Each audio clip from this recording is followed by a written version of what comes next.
அதாவது லாஸ்ட் வீடியோவில் என்ன நடந்துச்சுன்னா, எனக்கு நடந்த ஒரு இன்சிடென்ட். நாங்கள் வந்து ஹாய், கொஞ்ச நாளாக வீடியோஸ் போட முடியல என்னால். அது என்ன நடந்துச்சுன்னா, ஆக்சுவலாக நான் வந்து என்னோட பெட்ரூமில் உட்காந்து தான் இந்த வீடியோஸ்லாம் ஷூட் பண்ணுவேன். யாருமே உள்ளே இருக்க மாட்டாங்க, நான் மட்டும் தான் உட்காந்து டோர் லாக் பண்ணிவிட்டு உட்காந்து பேசிகிட்டு இருப்பேன். ஃபேனும் ஓடாது, பிகாஸ் சவுண்ட் கேட்காதுங்கிறதுனால நான் ஃபேன் சுவிட்சையும் ஆஃப் பண்ணிடுவேன். ஸோ என்னோட ரூமுக்கு நான் இங்கே உட்காந்து ஷூட் பண்ணிட்டு இருக்கேன்னா, இந்த சைடு ரைட் சைடில் வந்து ஒரு குட்டி ஜன்னல் இருக்கு. ஸோ லாஸ்ட் வீடியோ நான் ஷூட் பண்ணிட்டு இருக்கும் போது என்ன ஆச்சுன்னா, சம்திங் யாரோ அந்த ஜன்னல்ல யாரோ செமையா சவுண்ட் கேக்குது. நான் வீடியோ எடுத்துட்டு இருக்கேன், லாஸ்ட் வீடியோ எடுத்துட்டு இருக்கும் போது அது நடந்துச்சு. அதனாலேயே நான் வந்து அடுத்து ஷூட் பண்றதுக்கு பயத்திலேயே இத்தனை நாள் ஷூட் பண்ணாம இருந்தேன்.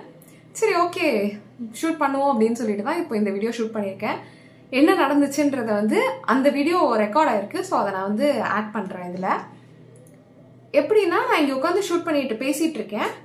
அப்போ வந்து திடீர்னு அந்த ஜன்னல்லேருந்து யாரோ தட்டுற சவுண்ட், ஏதோ அங்கே ஏதோ இருக்காங்க, யாரோ இருக்க மாதிரி சவுண்ட் கேட்டுச்சு. ஸோ நான் நல்லாவே பயந்துட்டேன். அப்படியே ஸ்டாப் பண்ணிட்டேன், ரெக்கார்டிங்கை ஸ்டாப் பண்ணிவிட்டு எந்திரிச்சு வந்துட்டேன்.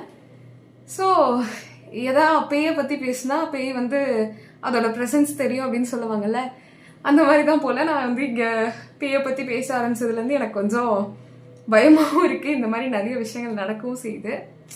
சரி, ஓகே, ட்ரை பண்ணி பார்ப்போம், என்ன தான் நடக்குதுன்னு பார்ப்போம்னு சொல்லி தான் இந்த வீடியோ போட்டிருக்கேன். ஸோ இந்த மாதிரி நிறைய வீடியோஸ் பார்க்க நம்ம சேனல் சப்ஸ்கிரைப் பண்ணிக்கோங்க.